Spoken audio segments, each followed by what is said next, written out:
म्हणजे कुलाचार काय, कुलधर्म काय, किंवा महाराष्ट्रातील आपल्या ज्या कुलस्वामिनी आहेत यांच्याबद्दल पण खूप लोकांना माहित नाही. शिवाजी महाराजांना ही जगदंबा प्रसन्न होती आणि जगदंबेला अभिषेक करत उष्णोदक स्नानम समर्पयामी शुद्धोदक स्नानम समर्पयामी. हा काय प्रकार आहे? म्हणजे नवीन पिढीला हा जाणून घ्यायचा आहे नक्की अंगात येणं किंवा संचार हे काय. आणि तेव्हापासून तिचा नामोच्चार झाला आई राजा उदो, आई राजा उदो.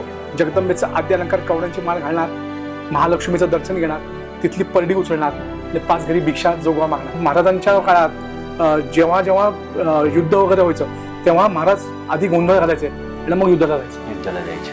मावळे पडले मुठभर आणि जे यवन होते ते लाखोच्या संख्येने यायचे. आणि आपण म्हणतो की रावण वाईट होता वगैरे, पण एवढा शक्तिशाली माणूस मला हे करायचा, त्यांनी ते देवीचीच उपासना केली. आणि जेव्हा आमचा गोंधळ चालू झाला त्या होमातनं 7 फूट अशी ज्वाला निर्माण झाली. अगदी मला 1-1.5 वर्षातच माझी एक वास्तू पण झाली.